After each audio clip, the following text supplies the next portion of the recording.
So starting with our first special senses, um, we're gonna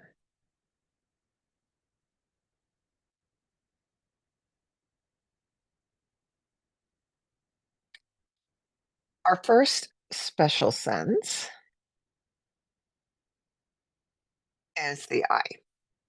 Now, I'm hoping everyone remembers their eye anatomy, but if you don't remember your eye anatomy, that is okay. This is a quick review of the eye. So the eye basically has three different layers. You have the first outer layer. And by the way, tunic is layer.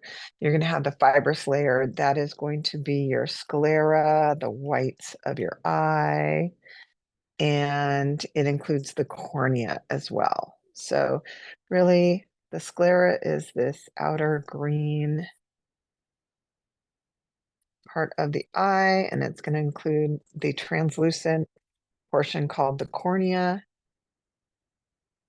and it's going to form the structure of which the external or extraocular eye muscles attach that move your eyeball around. That's the fibrous tunic. So you're going to see sclera and cornea, and this gives the main functions. The second kind of middle layer is going to be your vascular tunic. It includes the iris, the ciliary body, the choroid, and that is going to be this middle layer here. And it's including, so in the posterior segment here in the back, it has vessels, arteries and veins. And then it gets to a point here, and these right here are the ciliary muscles, and they go all the way around the lens. So these right here are the ciliary muscles. They're called the ciliary bodies, and they attach to these little ligaments called suspensory ligaments, and these ligaments are attached to the lens. So you're going to see the suspensory ligaments there, and this is the lens. So this is all part of the middle layer. Now, just anterior to the lens, you have here, this is going to be the iris. And the iris completely surrounds the eye. That's the colored part of your eye. And there is a gap here, or a hole or a space opening up to the lens, and that is the pupil. The pupil is really, it's basically a hole to the back of eye. So the pupil is a hole. So the vascular layer, you're going to see iris on the outside, and you're going to see the suspensory ligaments attached to the ciliary body, and the pupil again.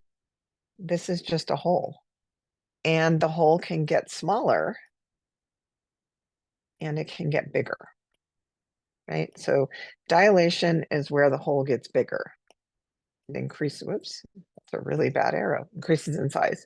Or gets smaller, it constricts and the hole gets smaller. Why?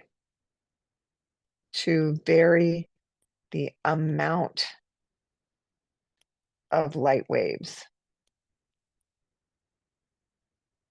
that can enter the retina.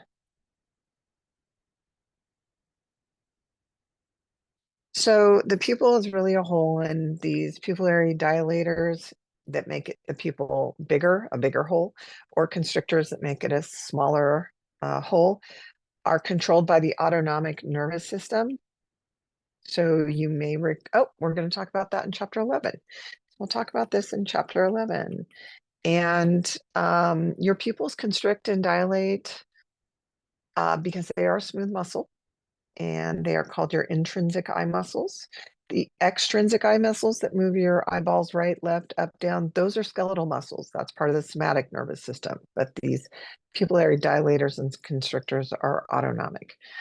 And so this is when This is, sorry, the regulating of light, controlling the shape of the lens.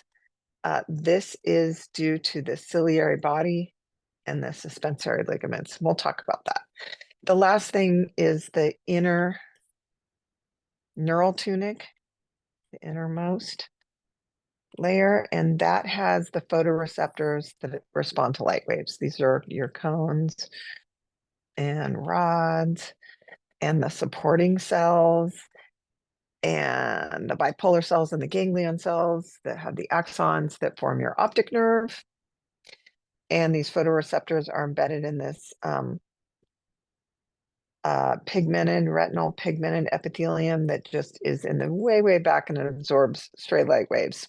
So it doesn't, that don't get picked up by the photoreceptors. So that's the eye anatomy. This kind of is a version of your book of eye anatomy. So again, I want you to go through this: retina, choroid, sclera, understand. Optic disc here is where there are no photoreceptors for light to activate with light waves. That is to say, there are no receptors here at the optic disc. Why? Well, because these are all axons,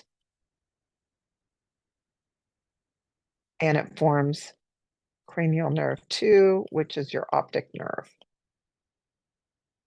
So no receptors, you can't really quote unquote see anything, so it's your blind spot. This is showing you the lens. These are the suspensory ligaments.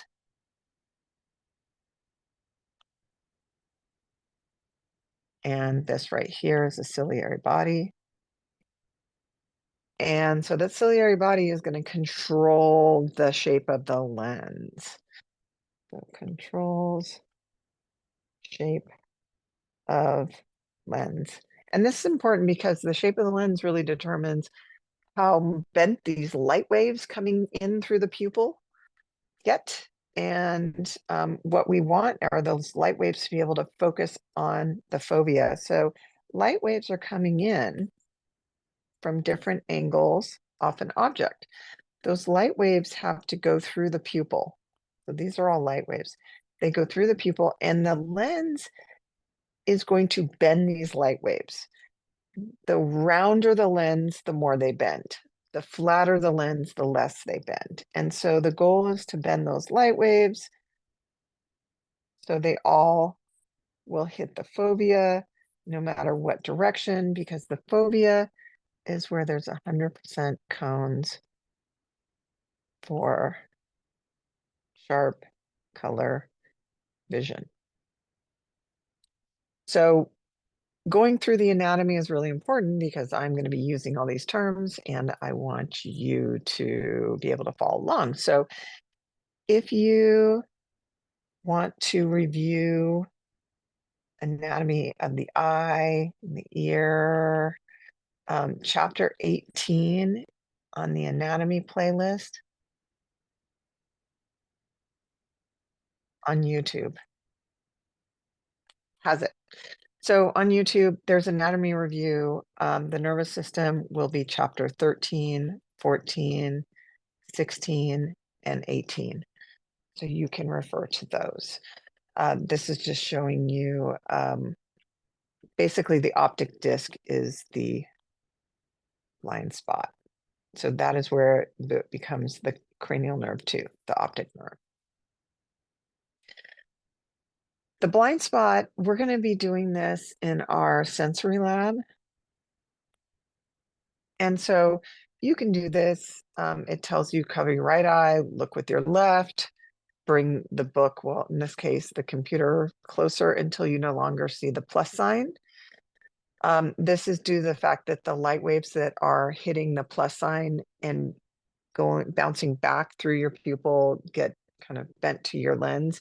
They're ending up right at your optic disc. So you don't see those light waves because there are no receptors there. And so it's one way to kind of check your blind spot. Photoreceptors respond to light wave energy, and the light waves that we have receptors are only going to respond in the 350 to 750 nanometer range. That is called the visible light spectrum. And so these are all the light waves of the colors that we can see, or light waves that we can see.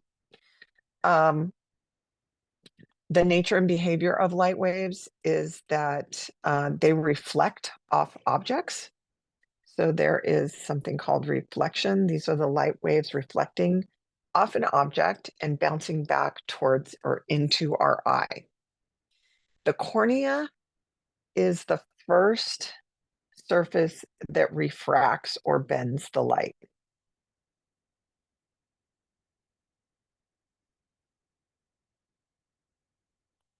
And it's going to bend the light waves coming into the pupil. And it's going to bend them to go through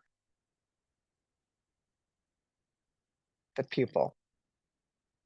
So the job of the cornea is really to bend the light waves. And when I say bend, it's really refract.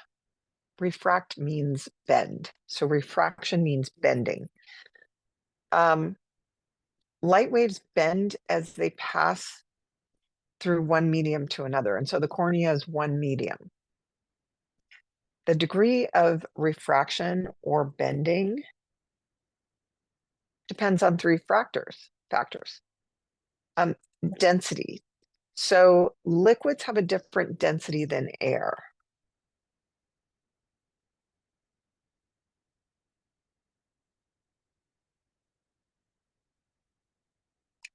So we have our cornea, that's a different density than air, and it's rounded, so it's going to refract or bend light. Behind the cornea, there is liquid called aqueous humor. And so that is going to bend the light waves differently. And then it goes through the lens, which is a different medium. Depending on the shape of the lens, it's going to bend the light waves. And then the posterior segment, there is vitreous gel, which is also a different density. The angle of the light waves, how they are bending depends on how far away the object is. I should say the degree, the amount or degree of bending is determined by how far away object that light waves are bouncing off of. Will obviously go through the skin. And so the curve of the cornea is and the lens are really the third thing. Corneas are fixed, but they are convex, they're rounded. And so when light waves hit this rounded surface, they're going to be bent. And so if a light wave is coming in sharp, it's going to then bend the light wave, right? When it hits that. And so the cornea's job is to bend the light wave. Then the lens that is back here is also going to bend the light waves. This glass of water is just to show you that light waves bouncing off the straw in water. You can't really see that writing, can you? They bend differently than the light waves in the air. And so it looks like the straw's broken. It's not broken. It's just that the light waves are bouncing off differently because half the straw's in water and half the straw's in air. So the angle of light waves is what I'm going to talk about next. So you have light waves coming in. This is called a concave concave surface, so it's caved in, right? So concave surfaces are kind of pushed in, and they actually take light waves and they bend them outward. A convex surface, which is kind of rounded out like our lens and the cornea, they're both convex. And so convex surfaces are going to bend or refract light waves inward. And they're going to bend them inward. And eventually they're going to merge or hit a focal point, all of these light waves. And we want that focal point or merging to hit the fovea.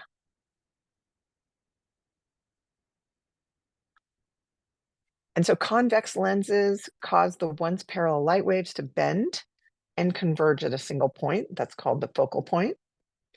And the focal length is the distance from the axis of the convex lens to the focal point. That is to say, how far away is object?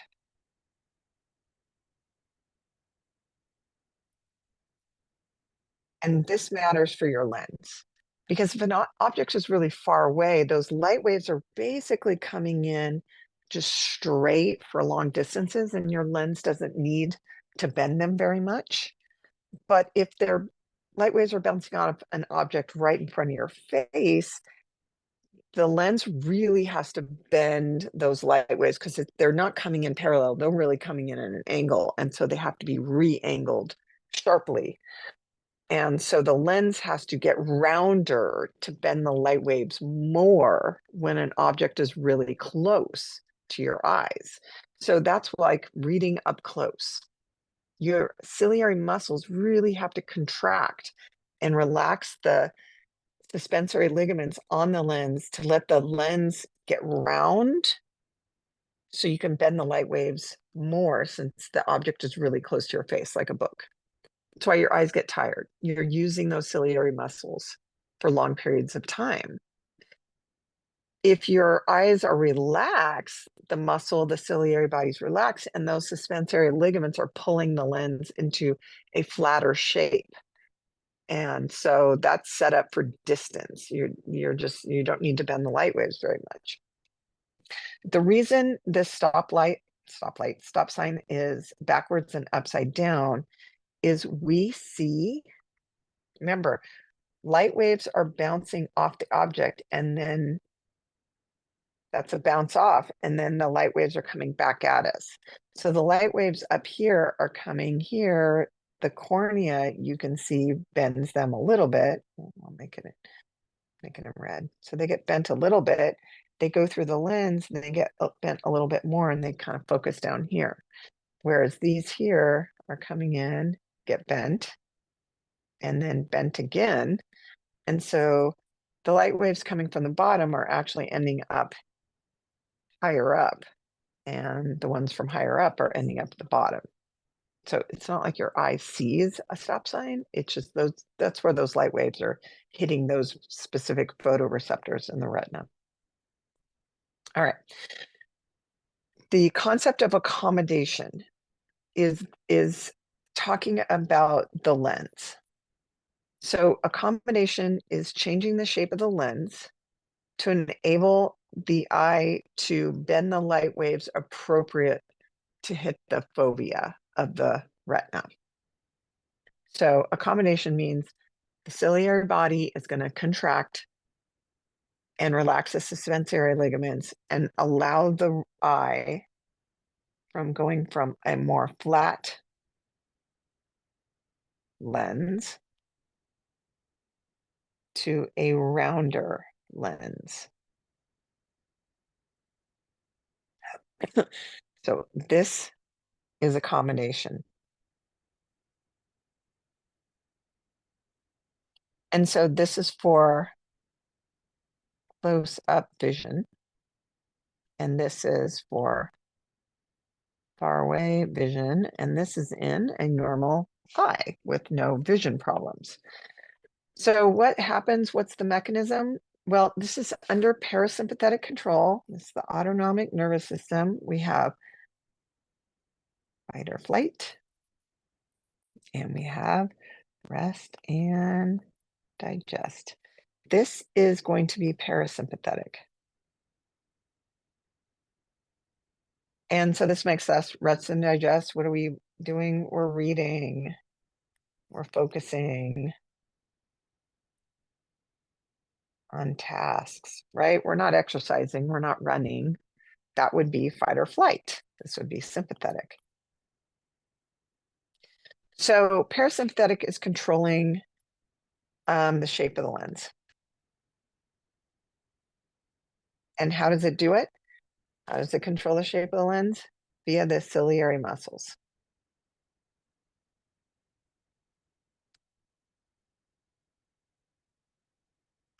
How does it control the shape of the lens? Well, the ciliary muscles contract, decrease the tension on the zonular fibers. Those are the ligaments. Other book calls them suspensory ligaments. And when those ligaments relax, right, they have less tension because the muscle is contracting and getting closer to the lens, so the suspensory ligaments have more slack in them. The lens can then become rounder and it can increase refraction or bend light waves sharper, and that's accommodation. So this is viewing a distant object, far away. These light waves are just coming in so close together and so parallel that they really don't have to be bent much. And so the lens here, you can see,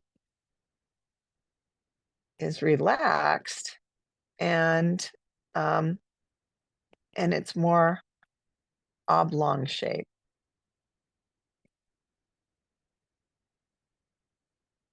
If it's now closer to the body, the light waves have to bend a lot sharper. And so we're looking at this bend here has to be much sharper to get it to hit at the fovea. And again, this right here is the optic disc or blind spot. So no photoreceptors here. So we don't want anything to hit there because you won't be able to quote see it. No receptors to actually give you neurological input. So we want those light waves to bend the fovea. The lens then gets rounder.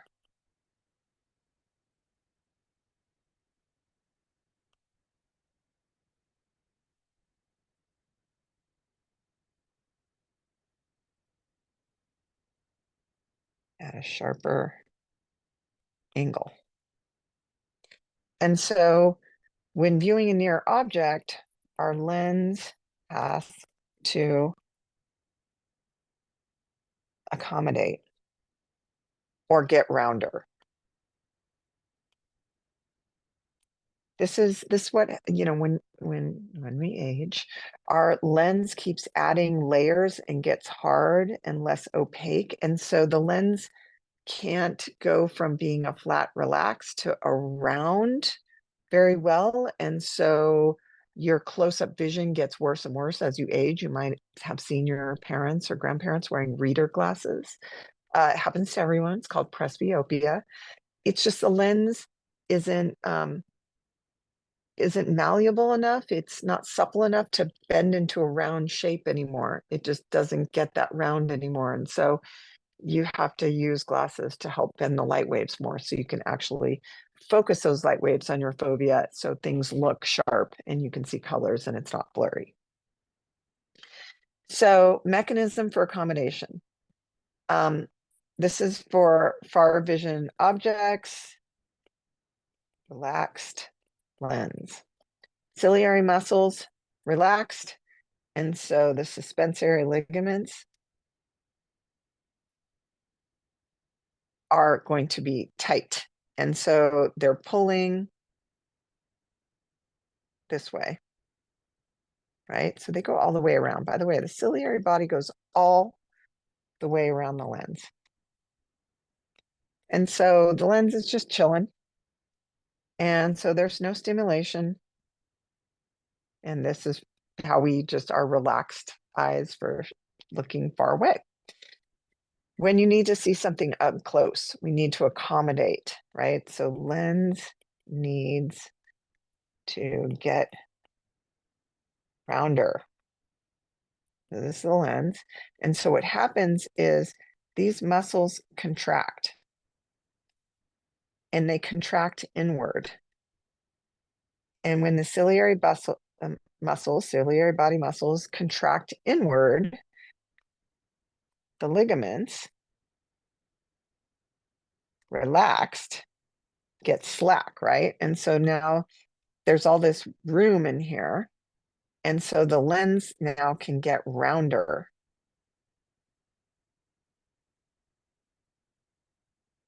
So it gets rounded. And this is due to parasympathetic stimulation. The parasympathetic is controlling the smooth muscles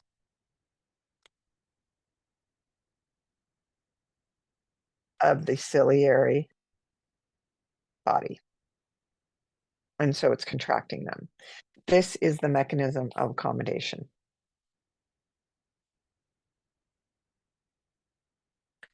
So this kind of reviews it all, right? So far vision, distant objects, ciliary muscles are relaxed. Generally, pupils are dilated.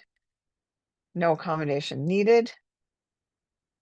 But you do need accommodation for near vision, meaning the ciliary muscles have to be contracted and the pupil generally gets smaller in diameter or constricted. And this is controlled by the parasympathetic nervous system.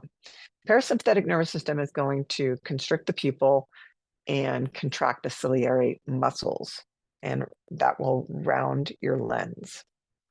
So accommodation is the ability of the lens to increase the refractive power for viewing objects nearby. And it does that by increasing the lens curvature. It makes it more round.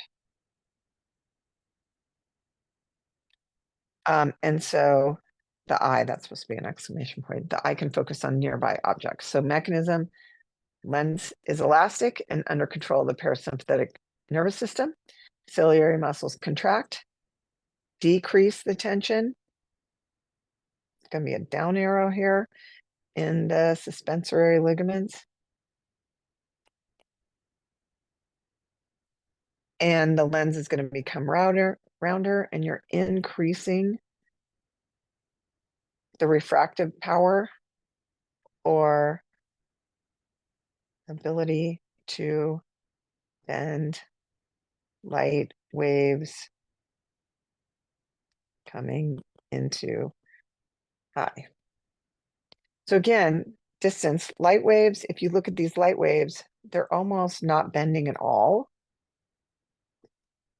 So very, very small bend. These are going to be sharper bend. They had sharper bend here, sharper bend here. There's less distance for those light waves to travel before they have to converge in one focal point. So that is accommodation. Normal vision, for distant objects, we don't accommodate. Our eyes are relaxed. But to see things close up, we have to accommodate. We have to contract the ciliary muscles, relax the suspensory ligaments, and round the lens. And that is what gets harder as you're older, in your late 40s and 50s and 60s. That gets harder to do. So we need readers to accommodate or help us accommodate. People who are nearsighted, it's called myopia. It means they can see near, but they have trouble seeing far away. So the lens of the eye is too strong. It bends the light too much for the length of the eyeball. And so what happens for distant objects is that the lens is bending it too much, and that focal point on the retina is happening before it even gets back to the fovea. of the retina. So these light waves aren't bending and hitting on the fovea, and so everything looks a little fuzzy, and that's for distance.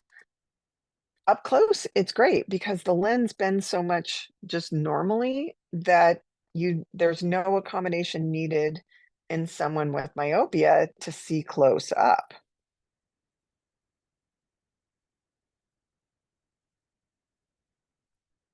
So people that are myopic or nearsighted, they need glasses for far away, but they don't necessarily need glasses to see things up close.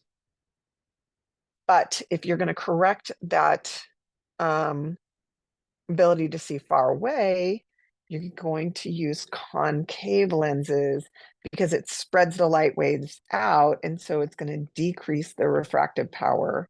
So these light waves can make it all the way back to the fovea. And so the concave lenses of glasses help spread that light wave out. You can see it kind of bends it out that way because the lens is going to bend it sharper.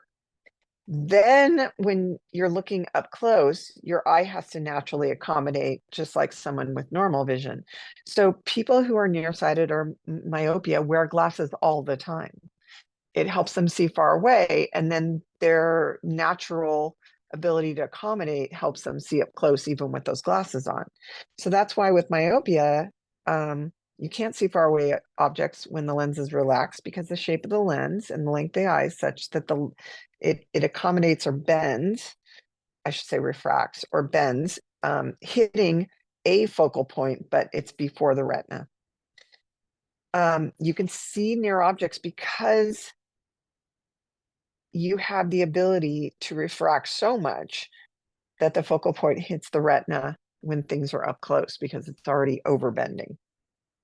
With hyperopia, that is farsightedness. The lens is either too weak, can't bend the light waves enough, and so there really has to be a combination with distant objects and with nearby objects. The problem with combination with nearby objects is it overshoots, and so it's fuzzy. If you're farsighted, you can see up close as you're accommodating, but or you can see far away because you can accommodate for far away, but you can't see up close. And so you need glasses to read and see things up close. So hyperopia is corrected with convex lenses, which is going to increase the overall refractory power when you're looking up close. So someone who's farsighted needs to accommodate to see far all the time. So their eyes are working all the time, but accommodation does not work nearby objects. And so it looks fuzzy up close. You can see far away with accommodation. These convex lenses correct, so it's like normal vision. You don't need to accommodate to see something far away if you're wearing the glasses. But then your eyeball does need to accommodate when you're wearing the glasses. That is to say, people who are farsighted can see without glasses, can see far away. Their eyes just have to accommodate, those muscles have to contract, the ciliary muscles. But they have to wear glasses to see.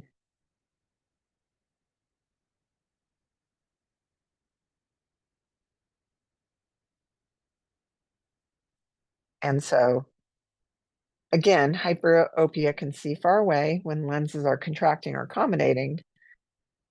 And this is because the shape of the lens and or cornea and or length of the eye is such that the light has to bend more just to see distant objects. Hyperopia, you can't see near objects because the lens can't accommodate any more than it possibly can to bend the light. So the light waves overshoot and that focal point is behind the retina. And so this kind of shows you normal vision, myopia, and hyperopia and summarizes it. So besides myopia, hyperopia, presbyopia, again, this is the hardening of the lens. It's normal. You wear readers. Cataracts, when the lens has so many layers and it's so stiff, it's almost like a yellow looking. Light waves can't go through the lens, and so um, it makes it's very hard to see. You're not getting any light waves through there. So cataract surgery is replacing your lens with a prosthetic lens, basically. So someone that's having cataract surgery just has their lens taken out and a new prosthetic lens put in. And if they wore glasses before, their new lens actually is perfect. And so they don't need to wear glasses anymore. Glaucoma is where you have too much aqueous fluid behind the cornea, and that can lead to kind of putting too much pressure on the retina in the back and cause blindness. And an astigmatism is an irregularity of the lens or the cornea. And so it's not perfectly concave, convex. So this just shows you cataracts. And again, glaucoma, you have too much fluid here.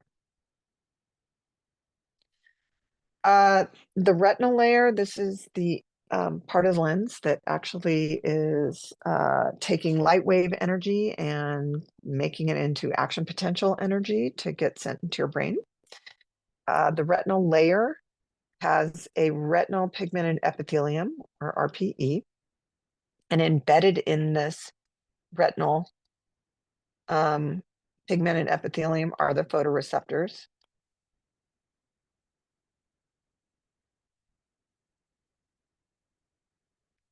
And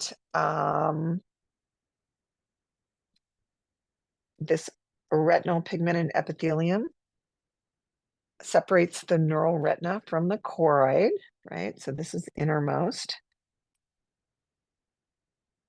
And this is middle layer.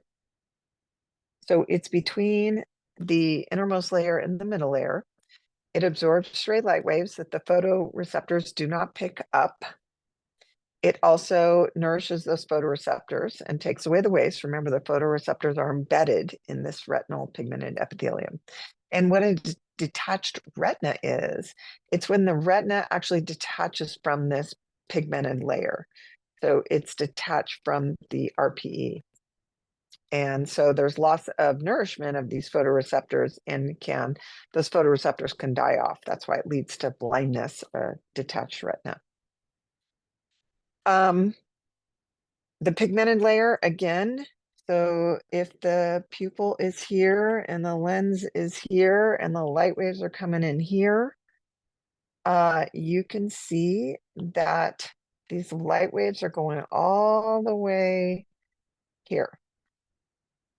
And so this back layer is going to be the retinal pigmented epithelium.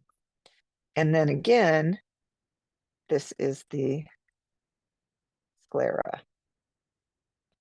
So you can see this pigmented epithelium here is between the sclera and the photoreceptors. So the photoreceptors are going to be the receptors that transduce light wave energy into graded potentials. Forgot about that word, right? Graded potentials. So this is telling you what the pigmented epithelial layer, and then embedded in that is the neural layer. These are the photoreceptors that transduce light energy. And in addition, you're going to have the outer retinal, middle retina, and inner retina. These are going to be cones and rods. Let me do this in black so you can see it. Cones and rods. These are going to be the bipolar cells. And these are the ganglion cells. And then the axons of the ganglion cells become the optic nerve. In addition to the photoreceptors, the bipolar cells, and the ganglion cells, you have the American cells and the horizontal cells. These are support cells. A lot of cells going on in the retina. So cells of the retina, you have the cones and rods. Those are the receptor cells. These cones and rods communicate or synapse with the bipolar cells. The bipolar cells communicate or synapse with the ganglion cells. The axons of the ganglion cells form the optic nerve, which is cranial nerve 2. I should probably do it right. It's Roman numeral. I know, cranial nerve 2. That is your optic nerve. And then the horizontal and American cells provide lateral modulation and support. Photoreceptors, cones and rods, middle bipolar American horizontal cells, inner ganglion cells, and they're really colored cutely, so you can see all of these cute cells. And then the ganglion cells or the axons become the optic nerve. And this is another way to look at it where it's actually showing you the retinal, right, pigmented epithelium. And then you're going to have the photoreceptors here. And then these are your bipolar cells, right? And then these are the ganglion cells. So they're not as cute as, say, this picture, but that's what it looks like in a slide. Now, the fovea centralis and the macula lutea, which is the area surrounding the fovea centralis here, has 100% cones because cones respond to bright light and colors. As the photoreceptors travel away from the fovea, it becomes mixed cones and rods, and then out at the periphery, it's going to be 100% rods.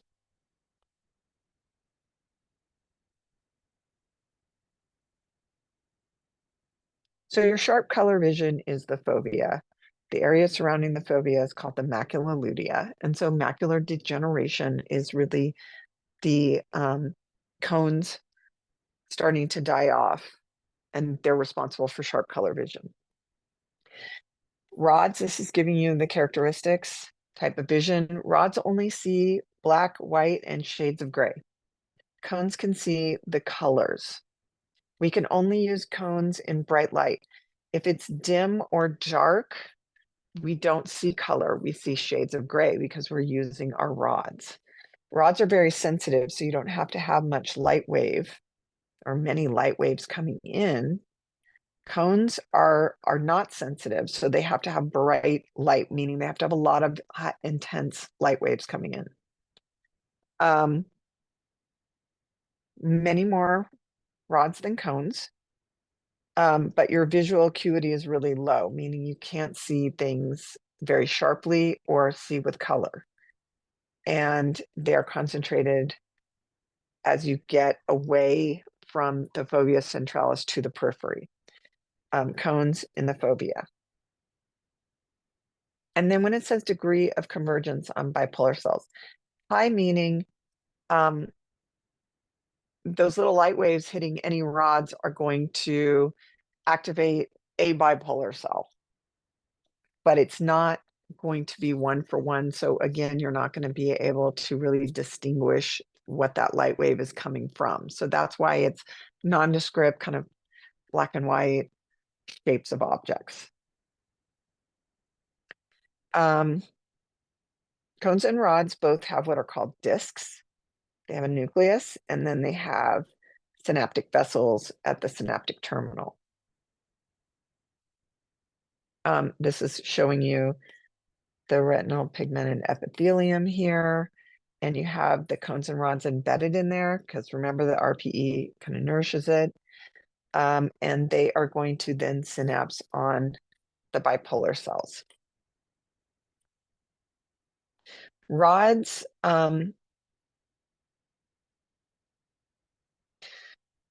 again, operate in dim light, only gives you gray tones.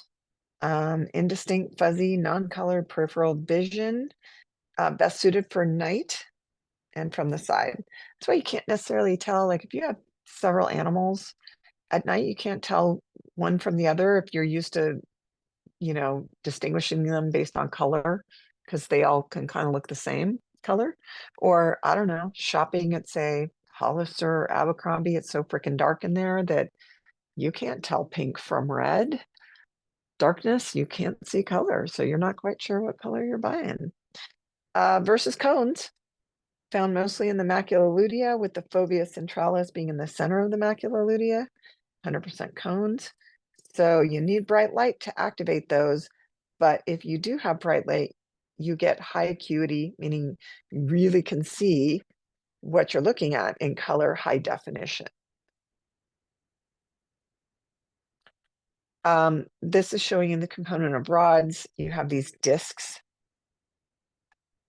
and in these discs, it's a second messenger system. And so if they're activated, it's going to activate this G protein A to then essentially cause at the end of the line to stop releasing neurotransmitter.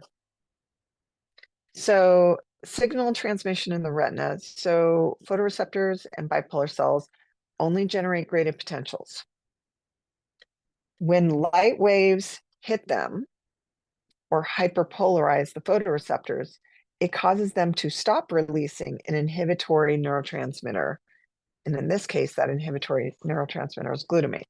So when there's no light waves present, the photoreceptors, the rods, are inhibiting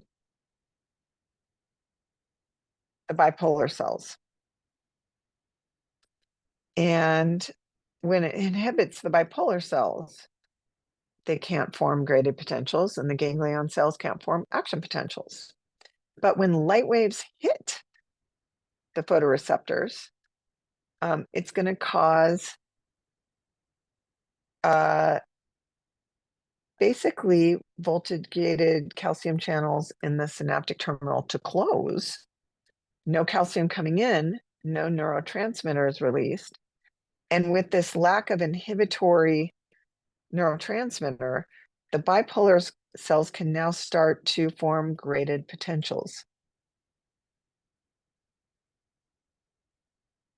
and release neurotransmitter onto ganglion cells. And so calcium channels can open and neurotransmitters released in the bipolar cells onto the ganglion cells, which can form an action potential, which will then propagate along the optic nerve. So phototransduction at light. And so this is in the dark. So this is a photoreceptor in the dark.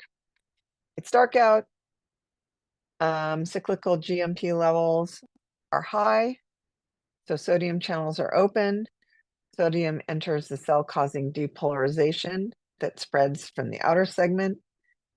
Calcium channels open, right? Because these are voltage gated.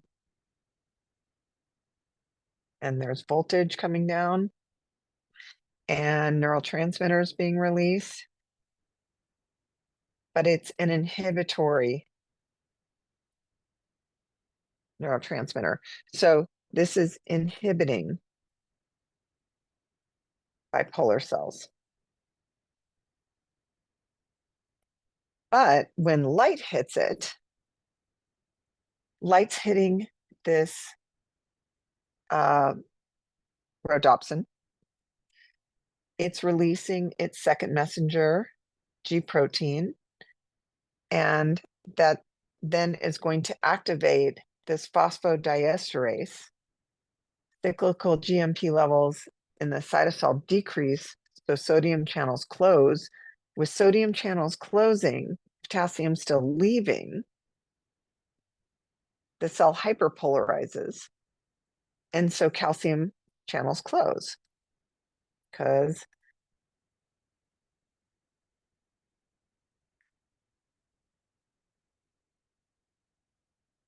no more voltage, right? So no voltage coming down. With calcium channels closing, less to no neurotransmitter released onto bipolar cells. And so with that released, now the bipolar cells start generating a graded potential because they're no longer hyperpolarized. The types of cones we have are going to see light waves in the blue spectrum. So they're different size light waves, green spectrum and red spectrum. And color is a perception or how your brain puts together which cones are forming action potentials. And so cone comparison is really, color perception. We learn colors. Color blindness is where someone might not have, say, green cones. And so they can't distinguish between light waves in the green spectrum or red spectrum. So they all look the same color. Or you can have missing blue cones. So it's like red green color blindness or blue color blindness. Red green's the most common. And so if you're looking at this and you had red green color blindness, meaning you're missing the cones for red or green, you wouldn't be able to see the number, which is 57. And so in lab, we do some colorblind fun little tests. But to sum it up, photoreceptors produce signals in response to light waves.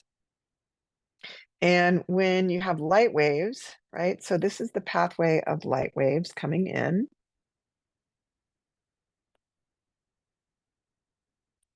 And this layer right here is the retinal pigmented epithelium.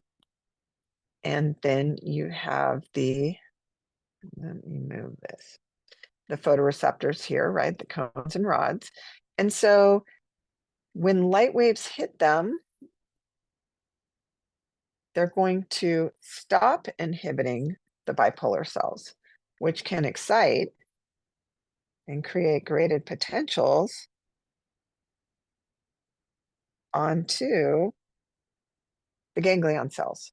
And then the ganglion cells can actually generate action potentials.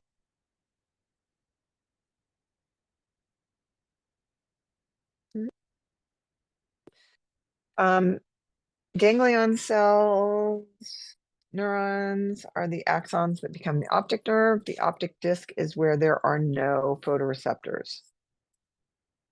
The central artery and vein also enter and leave via the optic disc. So these guys right here. We have binocular vision, meaning there is a visual field overlap.